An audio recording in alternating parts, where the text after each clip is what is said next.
Tema a tratar: cuestión de género.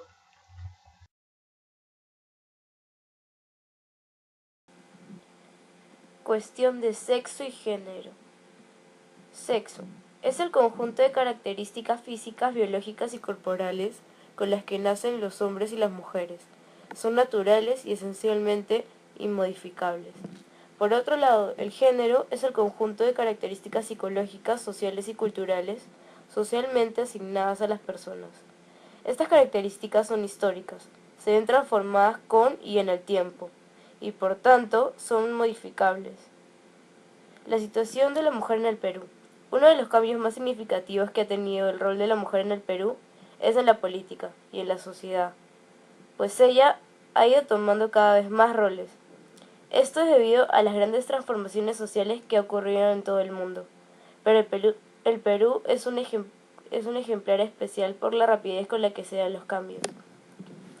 Una de las explicaciones que se dan es el inicio del proceso de modernización, que ocurre desde la década de 1950. Mejoras en el sistema educativo, en el sector de salud y el mercado laboral dan pase al cambio del ámbito arcaico de la mujer en el hogar hacia un nuevo lugar, las mujeres en la universidad y en el trabajo. Sin embargo, nuestra situación en el Perú sigue siendo frágil, refiriéndonos a la igualdad entre hombres y mujeres. Se podría decir que el ámbito económico es el más atrasado. El control de los recursos es algo importante como pasa a establecer relaciones de poder y subordinación entre personas.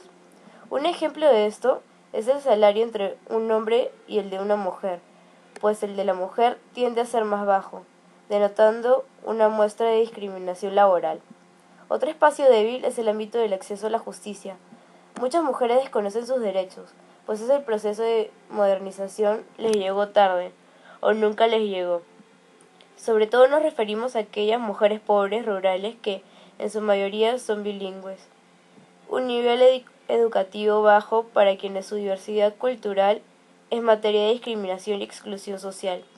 El tema de la educación resulta así un factor crucial de las diferencias, entendidas como marginación, postergación y subordinación.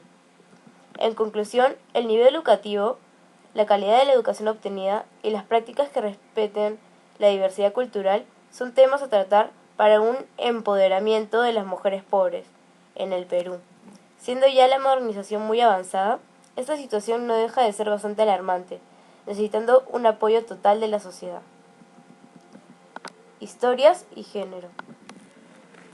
Los estudios en la historia han llevado necesariamente a otro punto, y es que tanto las categorías sobre la masculinidad y feminidad como las relaciones de género cambian a través del tiempo y por lo tanto tienen historia.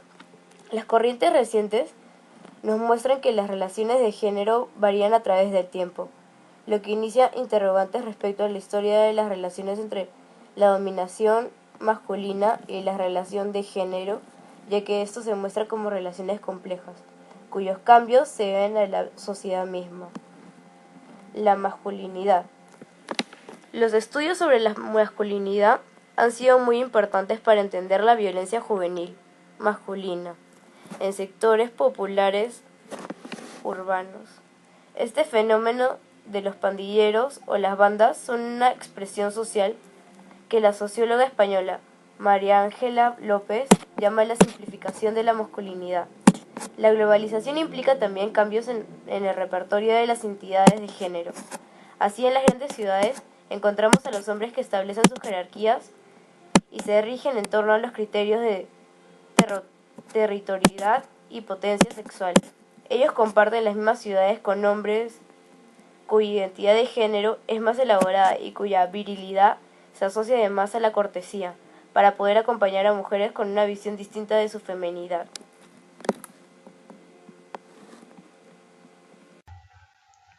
Estado actual de las investigaciones y los proyectos de aplicación en el Perú. En el Perú, en la década de 1980, un reducido número de intelectuales y activistas feministas se concentró en los llamados estudios sobre la condición de la mujer o la condición femenina. Dos factores alentaron este interés. De un lado, la primera conferencia de la mujer organizada por las Naciones Unidas, y celebrada en México en 1975, declaró la década 1975-1985 como la década de la mujer.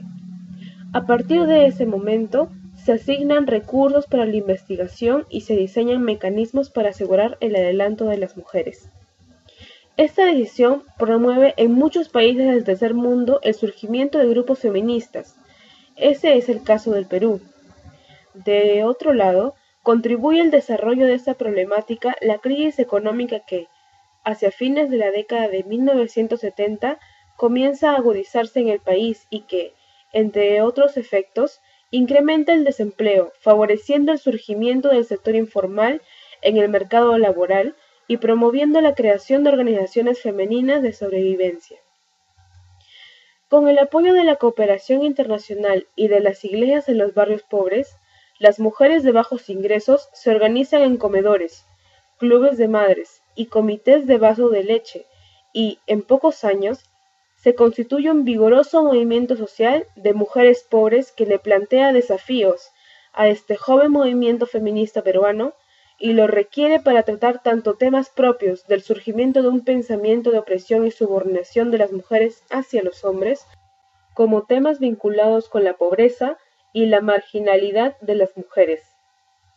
Los principales estudios sobre la condición femenina de la década de 1980, realizados mayoritariamente por mujeres, buscan comprender el nuevo movimiento social con énfasis en el fenómeno de la organización femenina popular, la construcción de nuevas identidades urbanas y ciudadanas entre las mujeres pobladoras y el liderazgo femenino en los barrios pobres de la ciudad.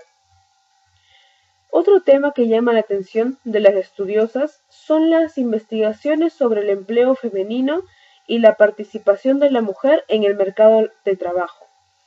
Esta producción se centra en el análisis del escaso material estadístico disponible desgregado por sexo. La década de 1990 trae consigo grandes transformaciones en el escenario nacional, tratando un nuevo tema, el género. Hacia fines de la década de 1980 y los primeros años de la década de 1990, el país estuvo al borde del colapso, debido a la crisis generalizada del Estado y la sociedad, la hiperinflación, el terrorismo y el narcotráfico produjeron situaciones de zozobra e inseguridad personal y social nunca antes experimentadas. A ello se sumó la pérdida de la autoridad del Estado, la deslegitimación del sistema político, la debilidad institucional y la atomización del tejido social. Las drásticas medidas de ajuste primero y luego la captura de Abimael Guzmán constituyeron puntos importantes en el proceso de deterioro nacional. Todo aquello sucedió en un país con brechas sociales enormes, con más de la mitad de su población considerada pobre. Se inicia entonces, bajo un nuevo enfoque, una etapa de reconstrucción nacional.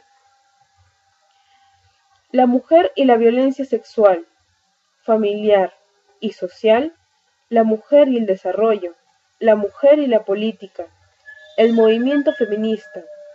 Estos son temas de interés en la producción bibliográfica de inicios de la década. Estos estudios presentan ya, aunque de un modo incipiente, una perspectiva de género. La pareja, la familia, la comunidad, la sociedad, todos estos son tomados en cuenta para contextualizar el estudio de las mujeres. A las categorías de clase, raza o etnia y generación se suma la del género, y la historia se enriquece con este aporte. La subjetividad, el cuerpo, el amor, la sexualidad, la construcción de la feminidad y la masculinidad y una especial fascinación por sectores particularmente marginales como las prostitutas, los travestis, los homosexuales y las lesbianas, atraen la atención de las nuevas generaciones de investigadoras. A ella se suma, como novedad, la aparición de estudiosos varones en los temas de género. La creación del Diploma de Estudios de Género en la Pontificia Universidad Católica del Perú en 1990 Contribuye a ampliar tanto las áreas de interés como el tipo de estudiantes interesados. El mercado se presenta como otra nueva área de interés. Los trabajos de promoción del desarrollo se vuelcan, por la demanda de beneficiarias, hacia los programas de crédito, la capacitación para la generación de ingresos y la microempresa. Entre las nuevas preocupaciones de los y las intelectuales del género se encuentran también los temas vinculados a las políticas sociales, especialmente la educación y la salud. La necesidad de evaluar la situación de las mujeres en las últimas décadas surge como un imperativo, especialmente en los años previos a la Conferencia de Beijing.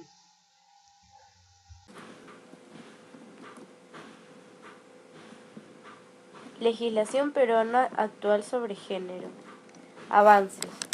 La legislación peruana en esta materia encuentra en la Constitución de 1979 un hito significativo, al establecer la igualdad de los ciudadanos y las ciudadanas ante la ley.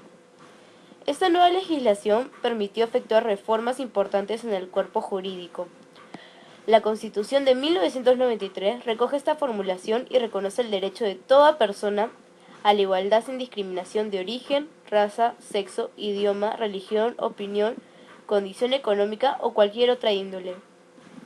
Es decir, se reconoce la igualdad ante la ley, pero no se reconoce la igualdad de oportunidad para hombres y mujeres, excepto en el área laboral.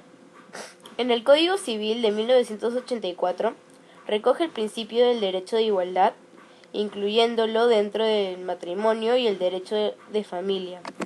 Regula la unión de hecho, señalando un plazo mínimo de 2 años para que pueda dar lugar a un régimen de sociedad de bienestar similar al del matrimonio.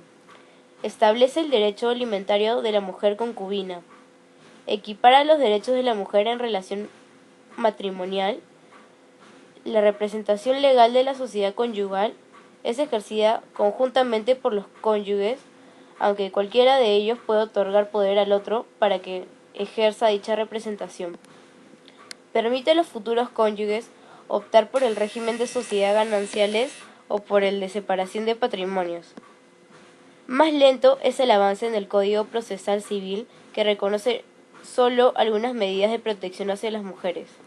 El Código Penal de 1991 registra cambios importantes en relación al anterior. Sobre el aborto.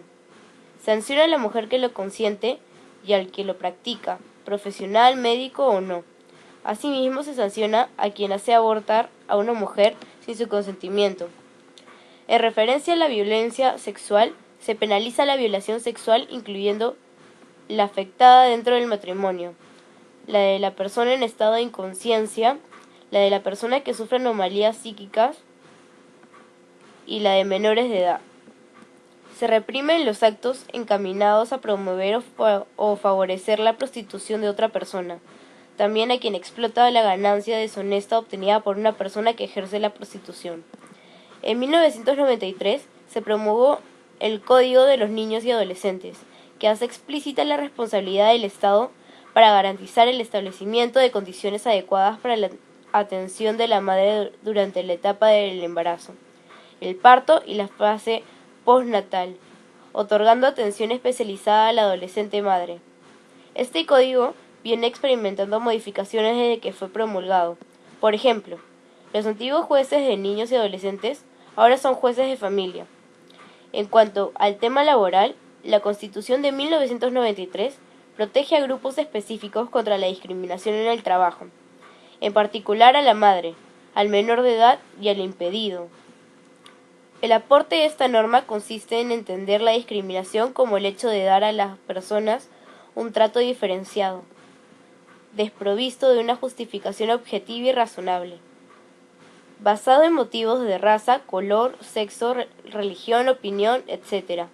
De esta forma, queda legalmente establecido que el principio de igualdad admite la posibilidad de un trato diferenciado, siempre y cuando existan causas objetivas que así lo ameriten. Existe una distancia notable entre la formulación legal y la administración de justicia en el Perú.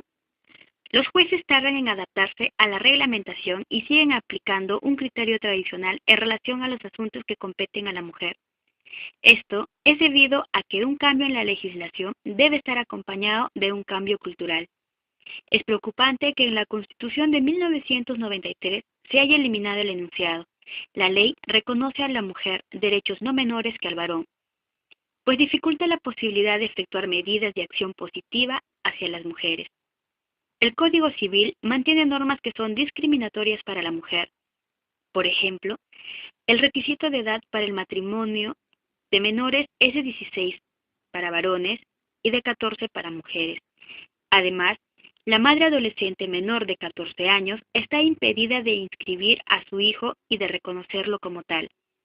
Los derechos sociales de la mujer casada están limitados en lo referente al trabajo, ya que está establecido que debe contarse con el asentimiento del cónyuge. En referente al Código Penal, el tema del aborto obliga también a ampliar la discusión. La penalización del mismo hace que éste sea practicado en condiciones clandestinas y por lo tanto sea una importante fuente de mortalidad materna. Un vacío importante y un tema que merece un trato más fino es el área laboral.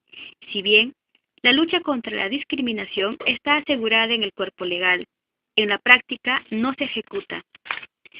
Es importante continuar superando los vacíos mencionados. Sin embargo, es fundamental que el marco constitucional se respete y las instituciones se fortalezcan preservando su autonomía y propiciando espacios de consenso para la resolución de las diferencias. La afirmación de la democracia y de sus procedimientos es vital para asegurar el adelanto de la sociedad en general.